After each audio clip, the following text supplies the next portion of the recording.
Wednesday morning. It's December the 5th. Welcome to WGTV, Wayne Goldsboro Television. I'm Kim Best. And I'm Wayne Alley, and we thank you very much for being with us on this Wednesday morning. It's going to be another gorgeous day. It is. We are so blessed to have such change in our weather. Change in the weather. Every day. That's so true. But here lately, it's for some reason, it's just been very mild. We've got a mild week again. It's very pleasant temperatures and just nice weather for this time of year especially. But this is December, and you would think, you know, with... well, now, in 2 days, it may be freezing cold, and you may have your heavy coats on and gloves on again. Now, that's true. In fact, later on this afternoon, it may be. It may be. But it's really beautiful, and here we are close to winter. Winter officially arrives the 21st of the month as Earth crosses that imaginary line, and we work our way into another season. That's right. All right. So what's going on, Wayne? Well, I actually had someone ask me what the chances were for a white Christmas. Oh, what are the this year. chances? Do you know, Weatherman? Weatherman Wayne? Weatherman Wayne here.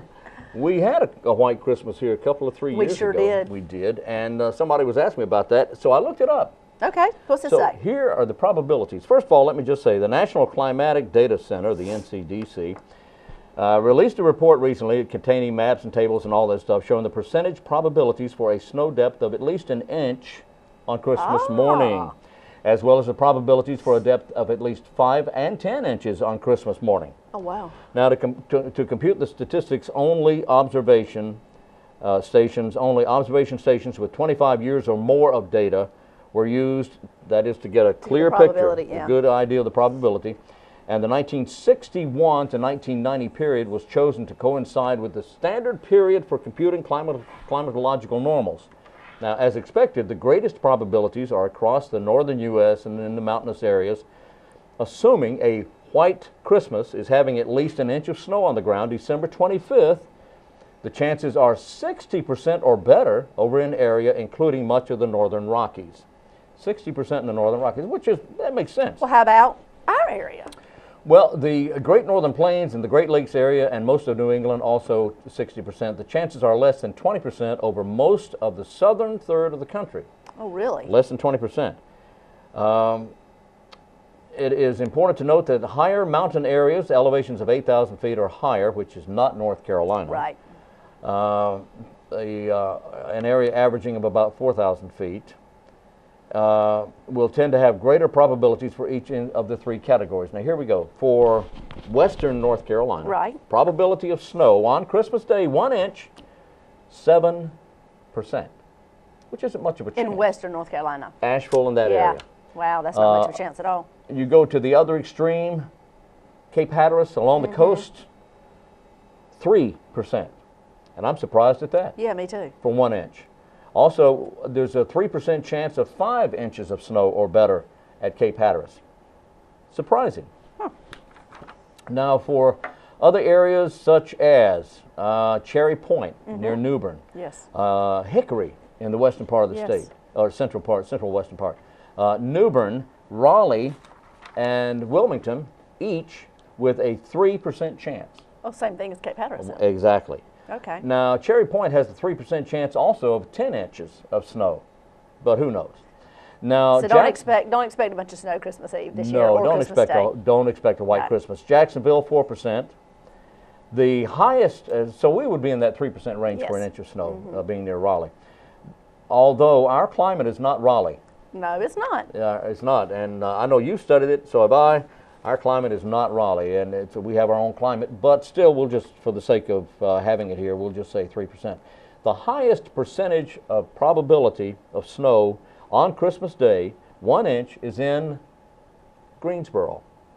Really? They have a 10% chance of 1 inch of snow on Christmas Day. So it's still very slight. Very slight chance. It could happen, but it's not likely. Yeah. Well, that's interesting that Greensboro versus Asheville. Yeah, really. You know, so far in the western part of the state. Exactly. I think they must have included, of course, other factors. Well, now what they did from 1961 to 1990, over that long span, that's 29 years or 30 years. Over that long span, it didn't snow most of the time on Christmas Day. Sometimes it did. So there you go.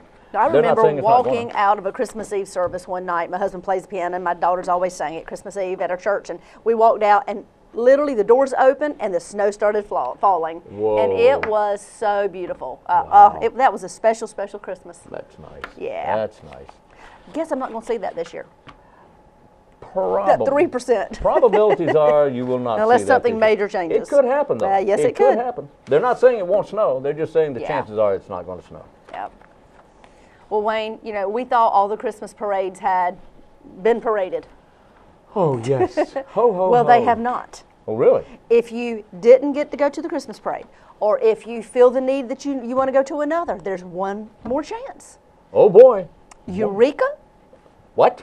Eureka, North Carolina. Oh, Eureka, North Eureka, Carolina. North Carolina has a Christmas parade on, oh gosh, it's this Sunday. Sunday, December the 9th at 3 to 5 p.m. So lineup must be at 3. It's about a 2-hour parade. Yeah. Right there in Eureka, North Carolina. Wow. That's right. So I believe I heard some friends recently saying that they have all kinds of things in their parade. They have people dressing their dogs up, and they have golf carts and all kinds of neat little things in their parade. It's just a fun parade. Oh, yeah. Oh, yeah. If you don't know where Eureka is, I believe you take Paytown Road, right? I believe you Old do. Paytown Road. You go up Highway 11. Is that what that is? 111. Up 111, Paytown Road, off William Street. Yes. And go just as far as you can go until the dead end, and then hang a right on 222. That's right. And then you are in Eureka. Then you're in Eureka, a couple of miles down the road there. It's a nice community. That's right. So nice that's town. Sunday, 3 o'clock. There you go. Ho, ho, ho. One more Christmas parade. All right. Today is January 5th. Yes, not January. It's not still January. December. Did I say January? It is still December. He is trying to get us to January. So bad. Happy New Year. Happy New Year. Let's see. I'm just trying to get ready here. Is that what it is? I guess. I don't know. That's as good as any. Anyway, December 5th it is. Yes, it is. All day. Well, do we want to hear from Jessica? I believe she's up next with the Cooperative Extension. This is a great piece right here. What is she talking about? She's talking about... Do you remember? I'll let you figure it out. Stay tuned.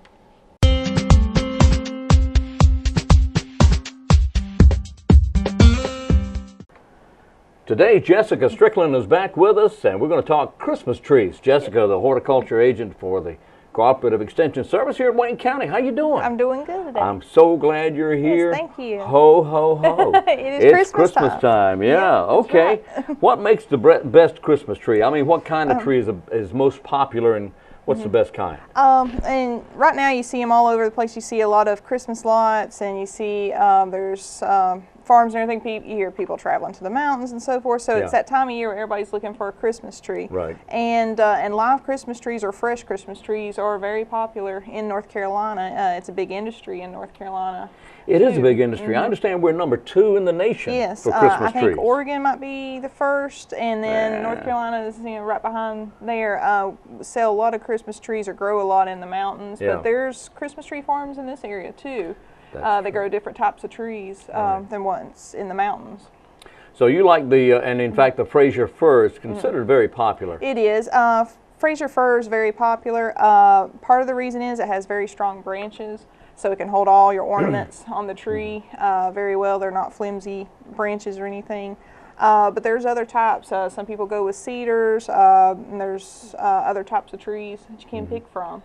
There are different kinds of trees. I think you're right. The Fraser fir is most popular because, and it looks great. But once you get the lights on it and everything, I mean, who can tell? Right. All the decorations and the ornaments and everything. Yeah.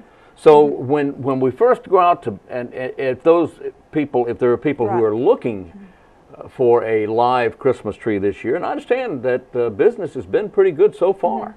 And it's still early. It's been pretty good so far for live trees. So how do we find a live tree? What are we looking for? Well, the first thing to think about, even before you get to the lot or the farm that you're going to get your tree, is to think about the size that you'll need. Because the first thing that when you get there, you'll be asked, what size tree are you looking for? Yeah. And a lot of people, even though it sounds simple, kind of forget, and then all of a sudden, it's like, I'm not sure. An easy rule of thumb is whatever your ceiling height is of the room you're putting the tree in, do a foot less than that. At least a foot less. Because you got to consider the tree, you've got that tip at the top, and usually that doesn't count with the entire height of the tree. So you're going to have, some extra height there than what you think. It's going to be taller than what you think a lot of times. Yeah, and I imagine also you do want to make sure that you don't get a 12-foot tree to go into a 10-foot house. Right, because then you're dealing with trying to cut the bottom off to get it sized correctly, to get it in the house, and so forth, for your to decorate. And a lot of these places will actually cut the tree down for you. Right. All right. Yes, they will. Very good. And a lot of times the trees are already cut down and they're ready for you to pick up. And they will trim the bottom off if you need to some. Right. A lot of them are really good to work with you to get the size correct if need be. Okay. All right. Well, now you brought some examples of Fraser fir with you here. Let's take a look at these and see when you're going out and you're looking for a Christmas tree. What are you looking for? What you're looking for is how fresh the tree is. It might be that you want to ask a couple of questions as far as where were they shipped from, how long has it been since it's been cut, to kind of get an idea of the freshness of the tree. Right. The main reason for that is because it's going to hopefully, you know, most people want them to stay in their house through Christmas and at least through till New Year's. Right. And so you want to ask those types of questions. The other thing you can do to kind of test for freshness is just simply take a branch and rub your hands along it, and to see. So if you take it and just rub your hands along it, and what you're looking for is that any needles come off. And what should happen is you shouldn't have any needles in your hand. So if you pull on a branch, the needles should be stuck. They should stay there. Now, of course, if you really tug, you know, eventually they'll come off. But just simply rubbing your hand, there shouldn't be any needles in your hand. If there is starting to be needles in your hand, a lot of them, then it's going to indicate that it might have been cut for a while and it's dry. And that's what you're looking for. The other thing is the needles should be able to bend.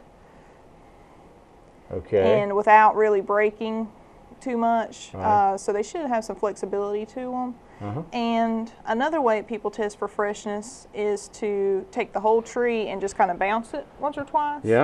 And see what kind of needles fall to the ground. If there's a lot of brown needles, that's fine, because you can see even here, see with this one, might be hard to see, but there's usually inside the tree. See if we can get it. I see a big finger. There we go. Oh, there you go.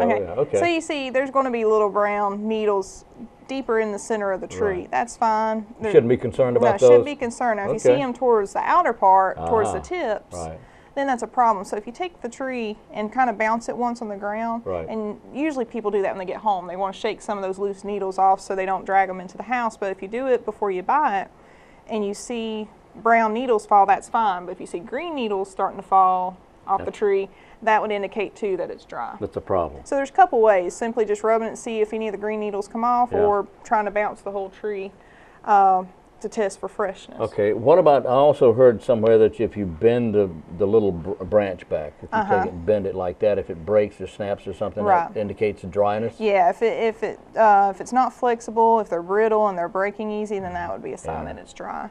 And so that's one important thing to look for whenever you go pick out a tree, is to make sure that it's not been cut too long. I was at a tree lot on Cashwell Drive earlier today, and I was trying to, and he had all these Fraser firs out there that really looked good, and they were fresh. Of course, it's still early in the year, but and they were fresh, but I couldn't find one. I wanted to bring one back that had the needles that were coming off, but I couldn't.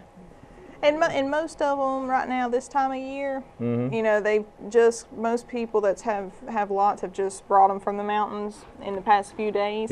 So most of what you'll find is fresh. As it gets later into the season, closer to Christmas, then that's when you need to really kind of keep an eye and look close, because those trees might have been cut quite a while.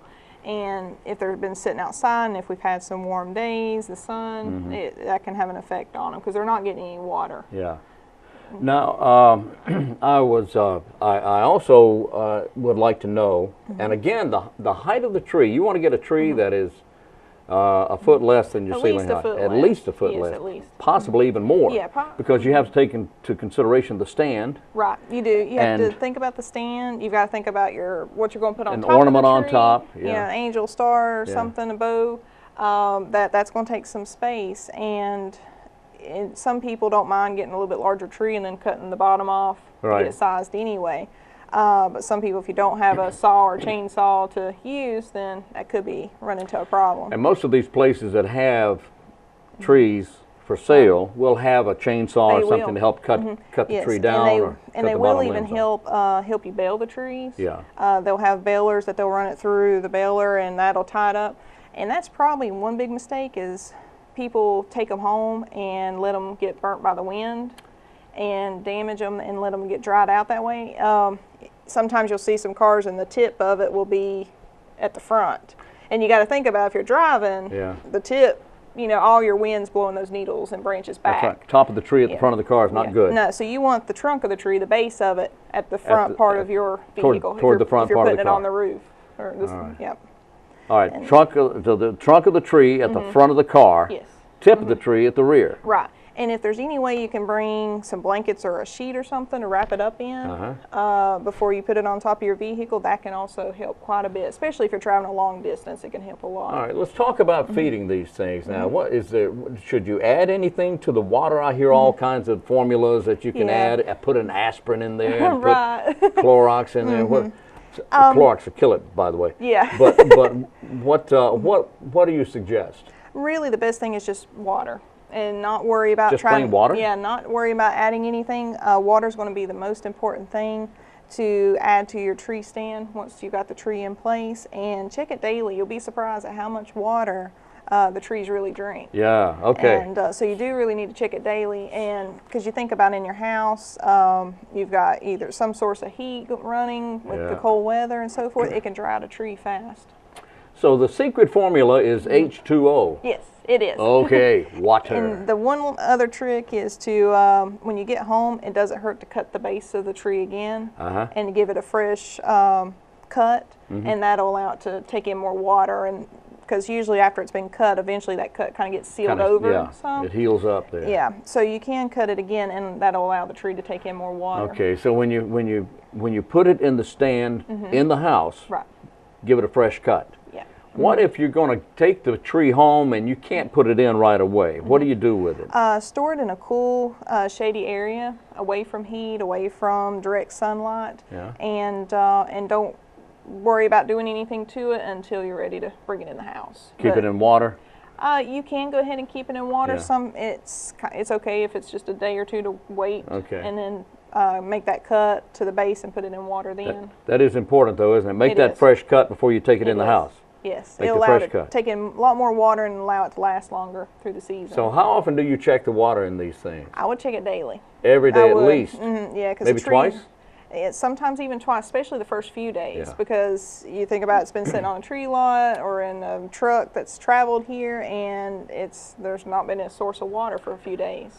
Okay, so make sure you check it at least once a day, if not twice a day, to make sure it still has water, because once that water, and it soaks it up like a sponge. It's very quick. It really does. Yeah. Yeah, these they'll soak up the water very quickly. So after that, what do you need to do between now and until you don't need the tree anymore? Just keep it watered? Just keep it watered. And just make sure in your house you don't put it right next to any heating vents, wood stove, fireplace. Don't put it too close to those because it will tend to dry out. And then too, that's a fire hazard that you run into also. Okay, keep it away from heat sources and such. Yes. Okay, you have some information about information. I do. As far as how you can contact our office for more information, one way is our phone number for the office is 919-731-1525. But we have started a Facebook page that if you're into Facebook and you want to ask questions or keep up with tips and so forth and things going on with the Extension office related to gardening, and it's www.facebook.com/Wayne County Gardening is the page.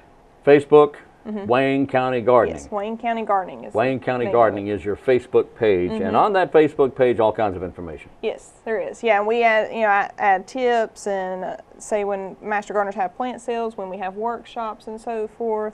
So it provides a lot of information. All right. And let's see, what else do we have here? That's something else too. Oh, people looking for a Christmas tree. Yes, if you're looking for a Christmas tree, there is a website through the North Carolina Department of Agriculture, and it's www.ncfarmfresh.com and /farms, I believe. But I think if you find the Farm Fresh, you can find it from there. If you you go to ncfarmfresh.com. Yes. And this is not just Christmas trees, this is all kinds of produce, so forth. You can go and search by county and see what local produce areas are around there, or you can search by different, like by Christmas trees, by different produce and plants. Okay, there you go. Jessica Strickland has informed you as to how to buy a Christmas tree, a live Christmas tree. Which, and those smell a lot nicer than the artificial Yes, ones. they do. Yes. Yes. Yes. Thank you so much for being with us. Thank you. And if you have a question for Jessica, you can reach her at, what's that number? 919-731-1525. 731-1525. Jessica Strickland of the Cooperative Extension Service. Horticulture Agent, we thank you very much. Thank you.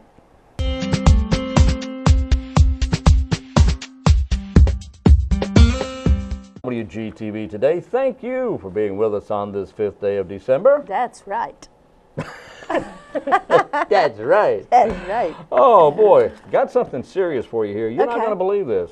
Yeah, when I heard you talking about it earlier, I was just shocked. You might believe this, but this is really kind of far out stuff here. Get off the sofa for several reasons. Get off quickly too, because this coming from Health Day News, it seems that many sofas and couches sold in the U.S. contain toxic chemical flame retardants that have been linked to cancer, hormone disruption, and neurological damage, and that's according to a new study. The researchers tested 102 couches and found that 85, I always wanted to be either a mattress tester or a couch tester, one or the other. They call me Dag. Sounds like an exciting job. Yeah, anyway. They found 85% of them were treated with chemical flame retardants that are known to be toxic or lack adequate information about their health effects. 41%, nearly half of the couches, contained chlorinated tris, or TDCPP. That's a cancer-causing flame retardant removed from baby pajamas back in the 70s. Right. They took this out of babies' pajamas because it was thought to be a cancer-causing agent. 17% contained the worldwide banned chemical penta-BDE. The Duke University and University of California, Berkeley researchers said that. Now, they noted that many of the flame retardants found in the sofas are associated with hormone disruption, neurological and reproductive damage, and cancer in hundreds of animal studies and a number of human studies as well. The chemicals continuously move out of the furniture foam and into house dust. And we all have dust. I know what you're thinking, but we do. The dust can then be consumed by pets and by people, especially small children who are near floors and put their hands in their mouths, the researchers explained. The study was published in the journal Environmental Science and Technology. We have a copy right over here. Our subscription's about to run out, but it says it's hard to believe 35 years after our research contributed to removing tris from children's sleepwear. Our current study suggests that more than a third of the Americans' couches contain the same toxic flame retardant. That's according to Dr. Arlene Bloom, Executive Director of the Green Science Policy Institute. That was at UC Berkeley in a news release there. She said, and sadly enough, many Americans could now have increased cancer risks from the tris in their furniture. So, who dropped the ball here? If it was removed from children's pajamas, from infant pajamas back in the 70s, somebody knew that it was still being used in our furniture. My goodness. Somebody dropped the ball. In related news, another study published in the same day found that most homes have levels of flame retardants that are above federal health guidelines. The study was conducted by researchers at the Massachusetts-based Silent Spring Institute, which identifies links between chemicals and women's health. And the story goes on here, so get off the couch. It's not good for you. It's unhealthy. But here's something else in a related story about flame retardants. It says here that your couch may be making you fat. No joke. I'm serious. Yeah. Not just because you sit there too much and don't exercise, but for the same reason we just talked about. A new study from a couple of North Carolina universities found that chemicals in a flame retardant used in some furniture causing severe weight gain in lab animals. This is according to Triangle Business Journal reports, and that's a good publication. A lot of research out of major universities only interests other researchers or scientists, but the new study by North Carolina State and Duke University have implications that could affect regular folks all over the country, and it shows that a fire retardant used on many couches and other furniture, quote, causes extreme weight gain, early onset of puberty, and cardiovascular health effects. Now, the retardant is called FireMaster 550. FireMaster 550, developed by the Chemtura Corporation, and they're headquartered in Philadelphia. Triangle Business Journal has more on the issue if you will pick up a copy. I'm not sure which issue that is, but they're online as well. Jason DeBruin covers healthcare for Triangle Business Journal report. So fire retardant in furniture not only is extremely dangerous in getting into the air, but that hurting you breathe your animals and touch and your animals and your young children. But it also can get into have a reaction, cause your body to react and actually gain weight, and that's been proven. So somebody dropped the ball on that stuff. It needs to. It certainly sounds like it. Good gracious. Yeah. On that happy note. That's right. But, you know, we do want to inform you. We want to make sure you're aware People of. need to know about that. That's right. That's right. That's right. Well, Wayne, the Arts Council has all kinds of things happening, as we know. Love the Arts Council. I mean, they have an abundance of activities and things for you to do and see, and the art market where you can go and purchase local art and give as gifts through the holidays. Yes. For as little as $2. That's right. That's right. They did. They had some as inexpensive as $2. Yeah, that's a great place. Well, or they offer you the opportunity to come out on Thursday, December the 6th, and paint a painting that can go, a holiday painting that you can either keep for yourself or that you can give as a gift. Hey. It's, let's see, Thursday, December the 6th. Hey. Supplies will be provided by the Arts Council. There is a fee, however. The fee is $58, and that includes all of the supplies. It's at 3:30 in the afternoon, and they'll offer the class from 3:30 until 6. But they'll work with you, and you actually will paint a holiday painting. That's tomorrow afternoon. Gosh, it is, isn't it? Yeah, December 6th. That's right. It's tomorrow afternoon. That's right. At the Arts Council of Wayne County, right downtown Goldsboro. Yeah, that's. But what a great gift that would be. A personal gift that you could give that you painted yourself. Wow. Yeah. Now, my mom is an artist, and she paints all the time, or used to. And we have paintings in our house, and she has paintings throughout her house that you would never know that she had done because they are fabulous. Wow. I told her many times she needs to go down to the Arts Council and put some of her art in there, but she's not ready to part with her. She's sold maybe 5 or 6 through the years, but she keeps most of hers. Oh, okay. But what great gifts they are. She's given us gifts. Yeah, that's what I was going with that. That's a great idea. That's great. She's given gifts, and that's a great thing, you know, because that comes from your heart, and they're special. Excuse me. Pardon me. Yes. Excuse me. You're excused. Pardon me. Let's see. What else is going on? Oh, Wayne, I'm going to let you talk about this one. This is the anniversary of the Civil War battles. The sesquicentennial celebration of the observance, pardon me, of the Battle of Goldsboro Bridge getting underway on Tuesday. Thank you, December 11th. That's next week. Yes, it is. What day of the week is that? That's a Tuesday. It starts at 7 p.m. and goes until 8 p.m. at Wayne Community College in Moffett Auditorium. Now, Randy Sauls will be the speaker, and he'll be giving a lecture. That's right. And that's the foundation of Wayne Community College is the one putting that on and hosting that. That's exactly right. Now, Randy will be giving a talk about the battles of Fredericksburg and Goldsboro Bridge, December 11th at the college. Lecture is open to the public. Everyone's invited to attend. No registration is required. Again, this is coming up December 11th, Tuesday evening, 7 o'clock at Wayne Community College in Moffett Auditorium there. And he is extremely knowledgeable. He knows. I mean, it was almost as if he was there. Yeah. I know. How old are you, Randy? Anyway. He's one of those that also participates and organizes the reenactment out at Goldsboro Battlefield Bridge. I love that. They go in period dress, and they fire the guns. Those guys, they camp out there. And they camp out, and I drive through early in the morning before sunrise, and you can still smell the campfire. Wow. Oh, and the wood is burning. Oh, it's just fantastic. I went one year. When you drive up and get out of your car, honestly, you go back in time. You really do. You feel like you're in a different world, a different era when you're watching their reenactment. It is phenomenal. It is that. It is that. And so highly recommended. This, in fact, take a youngster with you when they do the reenactment. I believe that's on the 15th this year. I believe it's on the 15th, when they do the reenactment, take a youngster with you, and you know what? That just may inspire that youngster to become interested in history. That's right. Which would be a wonderful thing to happen. You know, people just don't know enough about how we got to where we are. I'm reading 3 books right now, because I just am. Wow. One's about the Constitution. One is just a basic American history book from a different angle, and it's fascinating. And then about the Constitution, then about our founding fathers, and all 3 are just amazingly full of information. And you really need to be interested in this stuff. This stuff is not boring. Some people think history is boring. History is not boring. Well, you know, nowadays a lot of the youth watch the History Channel. They do. You know, and unfortunately sometimes it's instead of reading. Yes. Unfortunately. Unfortunately. But I know that my son that is the channel, Discovery, and of course in Channel 10. Yeah, oh yeah. Of course Channel 10. Of course. But when he's not watching Channel 10, he's watching the History Channel or Discovery Channel, and he really can recite and tell us so much information, and I am daily surprised by that. But it comes from watching that show or that channel, and you learn so much.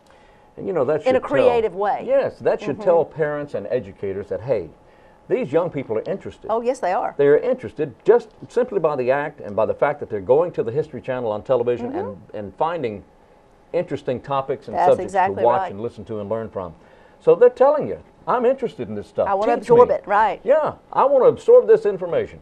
So I think we should have more history coverage in our classroom. Oh, yes. And we're going to continue to bring you history of Goldsboro and Wayne County on a semi-regular basis as well, with some of our local historians and history buffs, and Randy Sauls being one of them. And there's a long list of history buffs here in our community. That's right. That are going to come on board and help us out. That's right. Share the history of our community. That's right.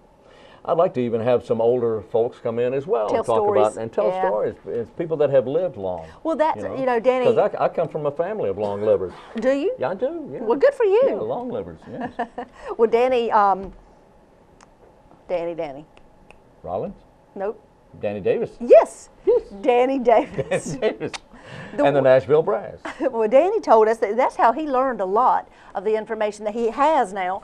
It's almost like through the years he's met with so many people and heard their stories and heard the different angles that they tell these stories, and gathering all of that through 20, 30, 40 years.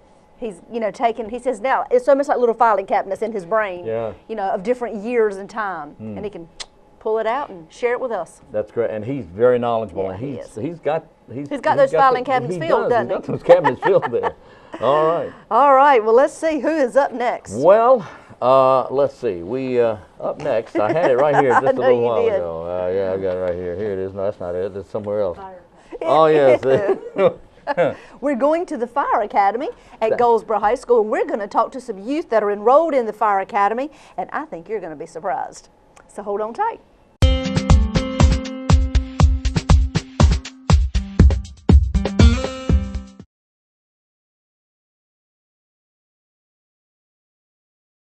Wayne and I are joined here with some gentlemen who were a part of a program here at Goldsboro High School. It's the Fire Academy.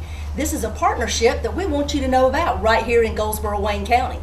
So guys, tell us who you are and what you're a part of here. My name is DEQUAN Palmer. My name is KARON ALSTON. My name is SHERROD HARVIN. Now tell me what you're a part of here. What is this program? It's the Goldsboro High School Fire Academy. The Goldsboro High School Fire Academy. Yes, ma'am. Now tell me more about this program. What is it and who do you work with? This program is basically based on becoming firemen in the future, a career job, getting us ready so we'll be able to take the classes now, so we won't have to go through it in the future or whatever. It's starting us early, so we'll be able to continue on and be a higher person or a better person in the fire department, I guess. So you're telling me that in high school you're able to take classes that could help you in your future? Yes, ma'am. Right. Like going towards being a fireman? Yes, ma'am. It's actually a college course that we're taking. Well, my goodness. Well, tell me, when did this start? It started maybe, I say, 3 months ago, probably. So this is a new program. Is it, how many people are involved in this right now at your school, Goldsboro High School? It's currently 4 people, but we're looking to enroll some more. Wonderful. So now, is this a semester long, or is this the entire year? How does this work? It depends on your classes. Some right now, where I'm just taking it for this semester. Second semester is they continue. Them two are going to continue on going. So most likely I will have to go to Wayne Community College and finish my courses. Well, what grade are you here at Goldsboro High School? I'm a senior. You're a senior. Yes, How about, what grade are you all? I'm a senior too. Okay. I'm a senior also. Wonderful. So you're all three seniors. I have a question over here. Yes. What inspired you to take this course? Why did you want to take a fireman's course? Yes, sir. I want to take a fireman course because in the future, I wanted them to be my backup plan. Becoming a fireman, state trooper, or going to the military, anything. But since that opportunity came to Goldsboro High School, I just thought I should go ahead and jump into that, so I have a lead start. So you're looking to get into a service field, or anything. Them are just my backup plans. Right now, I'm planning on going to college to continue playing football. Well, that's and continue playing football. Yes, sir. There you go. Yes, sir. Okay, and then you get serious about work. Yes, sir. Yes, sir. What inspired you to take this class? What inspired me is like I grew up in a little town in Virginia, and like my family, they kind of basically ran the volunteer fire department down there, like women and men. So I used to be around the fire station all the time. I used to like ride the fire trucks in the parades and stuff.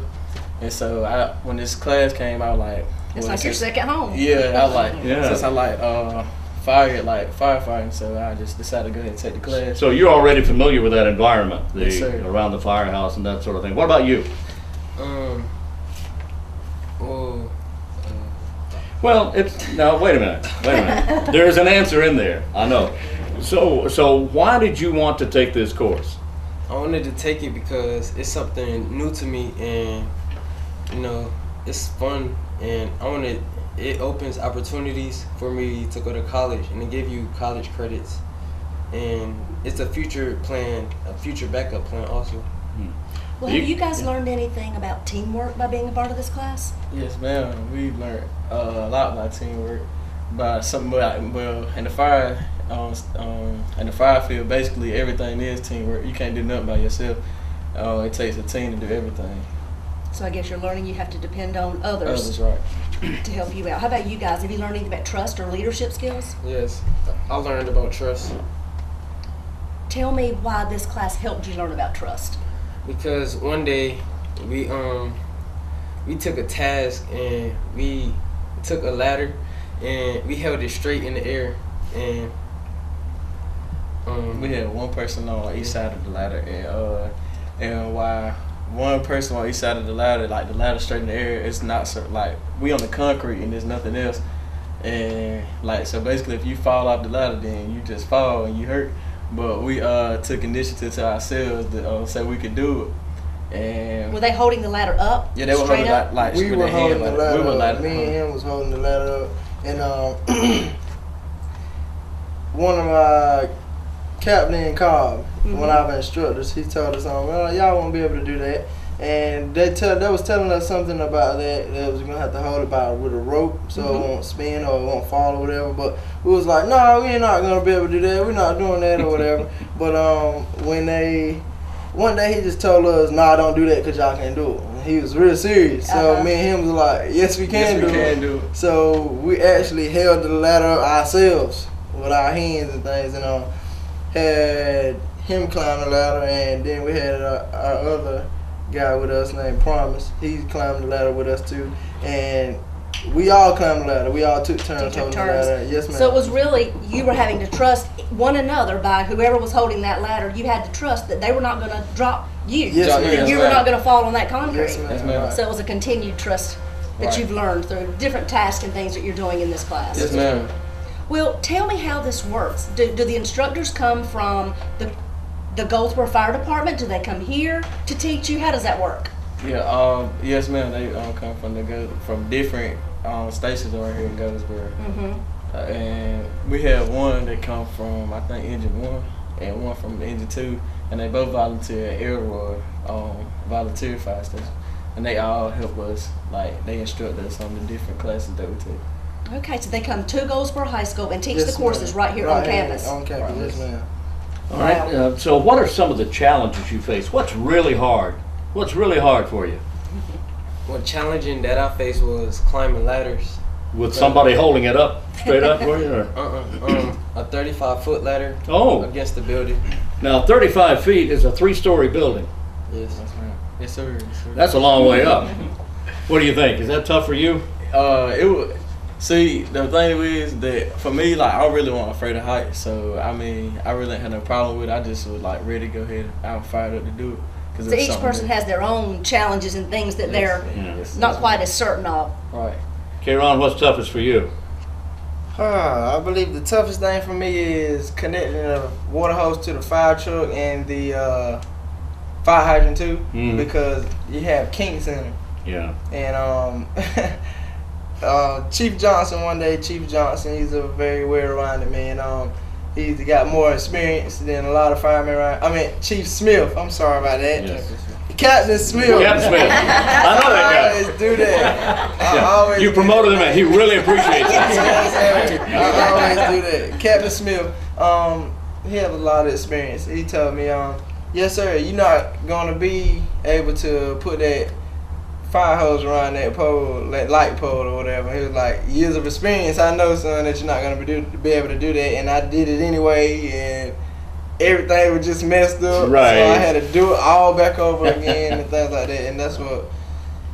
But you're getting hands-on experience. Yes, ma'am, right. You're having your hands on that hose, trying to figure out how to connect everything. And once you've graduated from high school and you've got these courses under your belt, how would you recommend this, or would you recommend this to other students here at Goldsboro High School or any other school in the community if it was offered? Yes, ma'am. I recommend some of the students, really, because, like, I know some students personally, myself, that say they want to be firefighters when they graduate, and so I think they should go ahead and take this class to get an early start. on the fire department. Yeah, because I tell a lot of people a lot of times. I say this a lot of times. I say it's like a saying to me, a motto. Because being a fireman, being afraid of heights and saving people, or being afraid, you can't be afraid to save somebody else's life, because the person's life that you're saving is afraid too, and both of y'all can't be afraid. If so, then both of y'all can end up hurting each other or whatever. So true. Yes, ma'am. So have any of you taken any of this training home and made your home safer from the fire training you've had? No, sir, I haven't. Your house is already safe? No, I guess so. I don't know. No, sir. All right. Have you really? How have you made it work? Because I remember one day, one of our teachers had told us that most of the fires around here start off by, like, people go to sleep and leaving their dryer on. Yeah. And I used to do that all the time. Like, on Thursday night before a football game, I wash all my clothes on Thursday night and leave the dryer running while I sleep. So I don't do that no more. I just stop. Good. So you're learning safety tips by being a part of this class. Safety tips you may not even realize that you needed to know. Yes, ma'am. And you can help your family and your neighbors and your friends by sharing that information. Yes, and if anything should happen, you guys are ready to react. Yes, sir. Anything in your neighborhood happens, yes, sir. you know what to do. Yes, sir. We have a couple of more classes to take, but I really believe as long as we have our instructors with us, at least we'll be able to take out a fire. As long as you got some guidance. Yes, ma'am. Right. Well, that's great. Well, guys, we're glad that you took the time to speak to us and share your opinions and your goals with this program. It sounds like a fantastic program that you're a part of. We appreciate your time and efforts and wish you the best, and hope you move forward with your certifications to be firefighters and come right back here to Goldsboro and help us out here. Yes, ma'am. Thank you so much for being with us. Yes, ma'am. Today we're at Goldsboro High School. Kim and I came over for a visit. We're talking about fire today, and specifically about fire training, fire access, and Fire Academy. That's what we're talking about. We are so fortunate to have and be joined by retired Goldsboro firefighter Bobby Greenfield, Ms. Barbara Wilkins with Communities in Schools, Assistant Chief Johnson, and Captain Smith is with us today. And just a few minutes ago, we talked to some of the members of the Fire Academy here at Goldsboro High School. And who wants to start? Kim, ask a question. The question is, where did this come from, this brainstorm? Where did it come from, and how did it come about? Well, to be honest with you, about 6 years ago, when I was fire chief, Chief Johnson, Lisa Johnson, she approached me about the program. And we had some concerns at that time during our hiring process, we were hiring a lot of folk that were volunteer firefighters. Now these volunteer firefighters was excellent. They were highly trained, motivated, and dedicated. But one thing in the process she noticed, and so did I, that there were mostly, there was no minorities involved in that hiring process. So we decided to maybe look at the possibility of starting some type of program in the high school, and then we actually looked at through the college, to get minority youth involved. So they would because they weren't applying at all? They were applying, but we had an agility course initially, and then we went with the CPAC course. But the volunteers that we were sending through had that previous training, like connecting hose, like connecting it to the fire truck, how to open a fire hydrant the correct way, because they had seen their fathers, their uncles, cousins, as children do these things. So we thought the minority kids at Goldsboro High School in particular didn't have that advantage because they had no family members that was a part of volunteer fire department. Needless to say, she came up with the idea. I thought it was a great idea, and we had a lot of things going on. And I retired, and when I retired, she kept the ball rolling. She had it in her heart to get it done. She has talked with me about it once, I know, since I retired, that she wanted to get this program going through the high school, and she had some partners that was willing to come in and help her take that ball to the next level. So I see now from what I've heard that she has got the ball rolling along with the other members of the Goldsboro Fire Department, because they're dedicated folk like Captain Smith. I know these folk, and if anybody can get it done, they'll get it done. All right, well, Assistant Chief Johnson, tell me what kept you going, and what made you know that this was going to work? Well, I knew that the possibilities were out there. You're just going to have to get the information out to the people. And we did go to several different high schools, including Goldsboro 6 years ago. And I think it was the timing of different things. So a couple years ago, we still kind of kept our contacts talking it up. And I met Miss Wilkins. And so we started out with a program called the Mentoring Program, which was we had firefighters come out here once a week for 1 hour and met with a group of students to give them that exposure. And that was very successful. It was so successful we ended up having 2 groups of students. From that, we started brainstorming again, and we thought about doing an Explore program, which we did format this past year. And the PD has had an Explore program for many years, and it's helped them grow in their recruitment process. So with the help of Ms. Wilkins, and then which is with the communities and schools, Wayne Community College is also a partner with us to help getting this together and supporting us during the college classes. Ms. Deans has been a driving force helping us with that as well. And then Ms. Faison, being the principal here, was definitely without her support, bringing us all together, allowing this to happen, then we wouldn't be where we are today. So we started out small during the mentoring program, and then we grew for that, and it's like, well, let's go a little bit more. Let's get them to have some college credit. Let's get them to have some real certification classes. And it's all about exposure. You're not going to know if you like it unless you try it. And being a mom, I have a daughter, and I understand that when you start looking at a career, you don't know unless you have opportunities to think about this is something you'd like to do. So that's what we're trying to do, is give an exposure. We did start off with a larger group this year, and we've had some to fall away, but that's okay. They tried it. At least they know that this is something they can maybe look back again later and say, you know what, I did like that program, I may back and revisit it. Or they may realize this is what they do want to do, and we're going to help these young people network, meet other people, and hopefully find them a career in the fire service or anything related like EMS, or it could be dispatching. So it's not just the fire service. So we're here to kind of make that connection, mentor them, help them get through that. Also, we want to be a part of their interviewing process when they leave here, how to present themselves. So the program is based on the firefighter certification, but it's also about other things as well. We were talking with the young men that are a part of the Fire Academy earlier, and some of the words we kept hearing were dedication, trust, leadership skills. These are things that they're learning through being a part of this Fire Academy, and what great qualifications they are.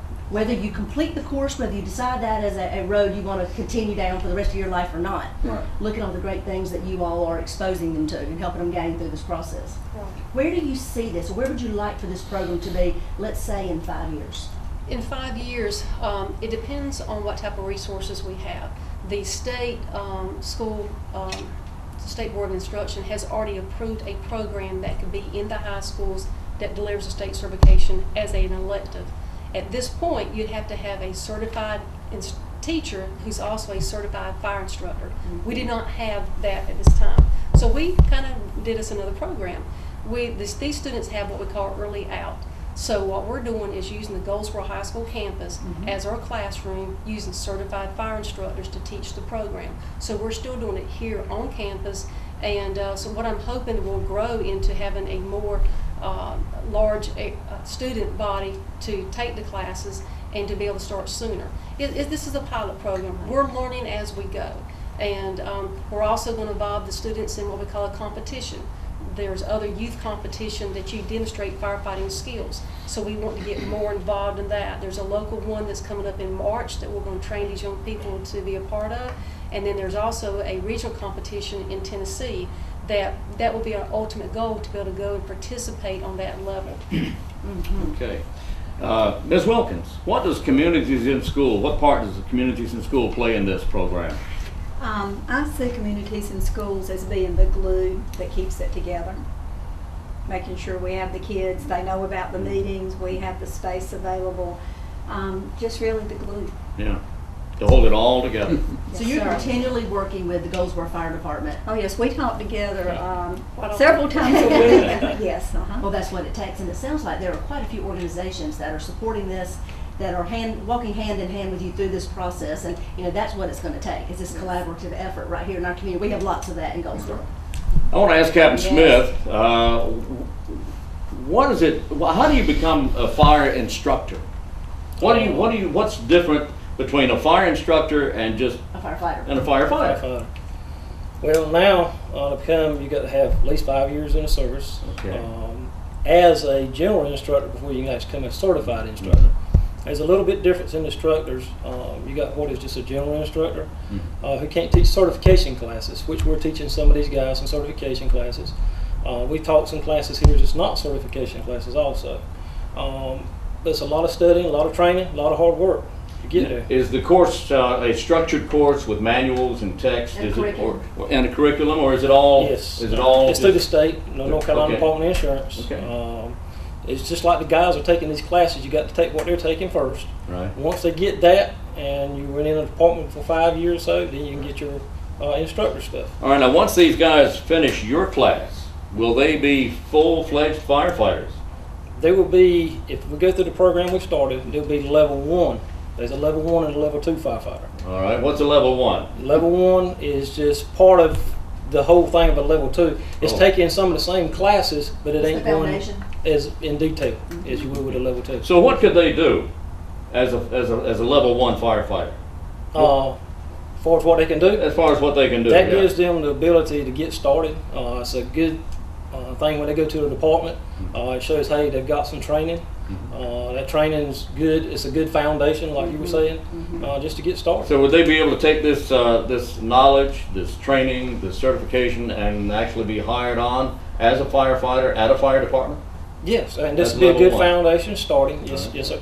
And to start at the fire department, just like Goldsboro, you don't got to have firefighter 1 and 2, and we recommend you get it. Yeah. We want you to go to get your EMT, but it's something you ain't got to have. We do provide training at Goldsboro when they get started. So they're going to be ahead of the game. Yes, sir. They'll be ahead of the game with a level 1 certification. Which is exactly what you were speaking about earlier. It gives them some information to have when they walk in that door and put in their application. That's true. They walk in with tools already in their pocket. Right.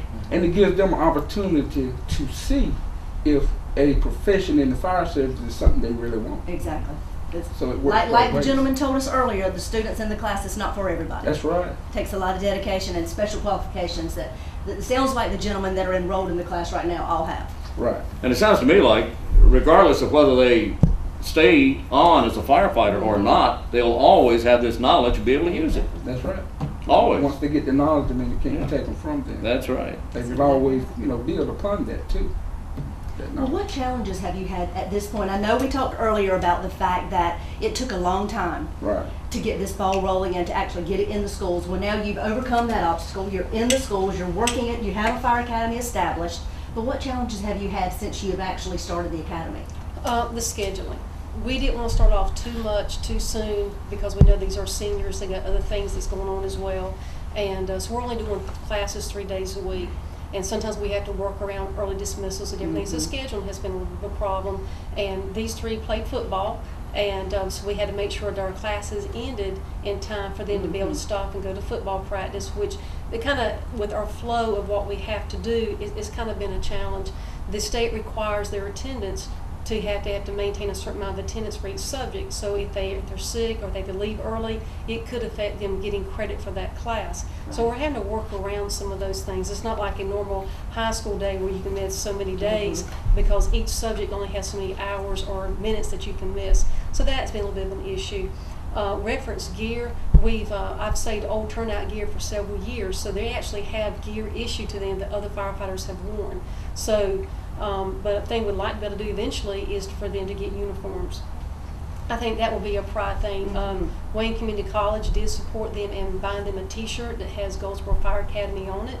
And so that these are the little things that we're going to be hopefully. Just a while ago, I saw several students in ROTC uniforms. They're walking around being very proud of what they're wearing, and I want our Fire Academy students to be able to do the same thing. So eventually I'd love to get uniforms for them, and they really feel like they're a part of our department. These young men are also going to have an opportunity to do ride-alongs with us. That's going to come up shortly. They get actually ride on the fire truck, go to the fire scenes, watch at a safe area, and to see how things really come together in the fire scene. So some of the challenges is just the scheduling of it. We are restricted with the type of students we have that have early out. So we have to only work with students who have the time that have already fulfilled other elective things. But we're hoping eventually that our classes will be considered to be elective and that will not be a problem. But we're making some headway. It sounds like it. Well, how do the students find out about this curriculum? This right here, Ms. Communities in schools. Yes. So you make the students aware so they know this in the beginning of the school year when they're choosing their curriculum and picking the classes that they take. I go into their classrooms, I grab them in the hallway. If I see a student that looks like he's got a lot of energy and don't you want to be a fireman? Yes. Well, it sounds like you all have had a lot of planning and a lot of support in our community to keep continuing growing this effort that you have so far. And Wayne, do you have any other questions of them? I'm amazed. I am amazed. I'm proud to have been a part of this session here. I think this is fantastic. This is a great academy. Yeah, absolutely. This is. I want to see this thing grow to many, many students. I think it's a fantastic idea, and I salute everyone who's involved with this. This is fantastic.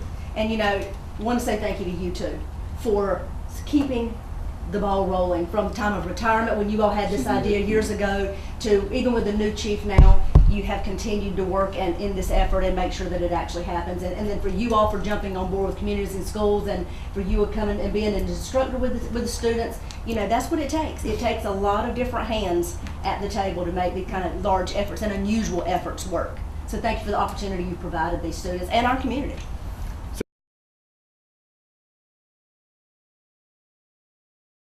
We're back on WGTV today, and we're quickly approaching the end of the program. So we'll see you again tomorrow morning at 7 o'clock. And until then, I'm Wayne Alley. And I'm Kim Best. And this is what's happening in your community.